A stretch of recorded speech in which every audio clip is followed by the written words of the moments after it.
हिंदू क्या सच में खतरे में? हाँ दोस्तों, आप बहुत सारे कॉन्फ्लिक्ट्स के बाद, बहुत सारे हिंदू मुसलमान अलग अलग लैंग्वेजेस वार के बाद, दो सांप्रदायिक झगड़े के बाद आज हम सच में ये बात सोचने की ज़रूरी है कि सोचने की ज़रूरत है कि क्या सच में हिंदू खतरे में? मेरे को ये बताओ, हिंदू खतरे में है क्या? हिंदू खतरे में क्यों है? मेरे को बिल्कुल ये बोलना चाहिए कि जो बोलना चाहता हूँ मैं कि जो लोग जय श्री राम के नारे देते हैं, जय Shri Ram, it's okay, it's your slogan and you people can use it. Obviously there is no wrong to use it and you should feel very proud to use it, okay. But जब भगवान राम थे, उन्होंने कोई मुसलमानों से जंग की थी, लड़ाई की थी? नहीं, उन्होंने लड़ाई की थी रावण से। और जो भी मुसलमान उन्होंने बद्र जंग ऑफ बद्र कुछ कहते हैं उसको, उन्होंने भी किसी हिंदू से नहीं की थी। उनकी लड़ाई अपनी पर्सनल थी, एक धर्म की अधर्म के विरुद्ध लड़ाई थी। ऐसा ही था ना, सिंपल फैक्ट में। बट पॉलिटिशियन लोगों ने इसको इस तरह से यूज़ किया, specially this ruling party right now doing it very smartly. मतलब सोचने जैसी बात है, जो इंसान अपने कामों के लिए किधर का कनेक्शन किधर भी जुड़ाता है, और हमारे जैसे लोग हैं जो जिहाद के ऊपर लड़ते हैं, हर चीज़ के ऊपर लड़ते हैं, जो कि बिल्कुल बेतुकी बातें हैं। हमें as a Indians we should respect each and every community. Obviously बात है, हम we should respect each and every community कि बिकॉज ये जो लोग हैं ये हमारे लोग हैं, वो हिंदू हो, वो मुसलमान हो, दलित हो, सिख हो, कुछ भी हो, ये लोग तो हमारे ही है। बट मेरे को ये नहीं समझ में आ रहा है कि ये पार्टी ने इस तरह से हर जात के बीच में नफ़रत डाल दी इस स्मार्टली वे में कि इन लोगों को अब सही नहीं लगता है।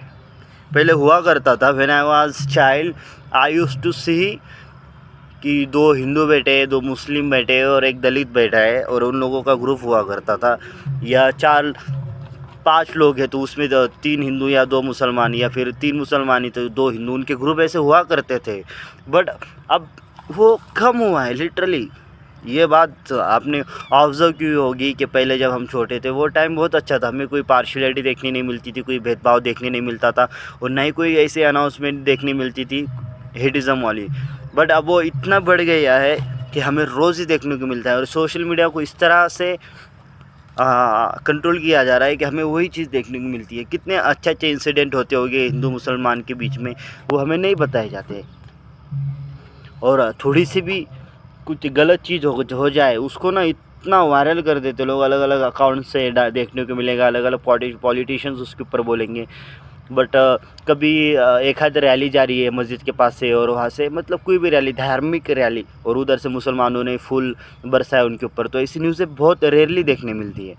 तो वही बात है, नेगेटिविटी को ज़्यादा स्प्रेड किया जा रहा है, और जानबूझ के ज़्यादा ही स्प्रेड किया जा रहा है, क्योंकि वो चाहते हैं कि हम एक ना हो, और वो चाहते हैं कि वो सत्ता में बैठे रहे, और उनके सत्ता में बैठे रहने के लिए हमारा एक ना होना उनके लिए बेहद ज़्यादा ज़रूरी है। क्योंकि जिस दिन हम मुसलमान हिंदू मुसलमान एक होंगे तो फिर उनकी सत्ता खतरे में होगी, क्योंकि उनके पास कुछ पॉइंट है ही नहीं। उन्होंने हमेशा जाति धर्म के ऊपर ही इलेक्शन किया है, बाबरी मस्जिद, राम मंदिर, फिर बाद में ऐसे मैटर्स है, और इसके ऊपर अलग से बात करने की ज़रूरत नहीं है। तो हम लोगों का, स्पेशली जेन जी पीपल्स का एक होना बेहद ज़्यादा ज़रूरी है, जिससे कि हम हमारे देश को एक सही न्यू में रखें, एक सही डायरेक्शन में रखें, और उसकी प्रोग्रेस भी उसी तरीके से हो।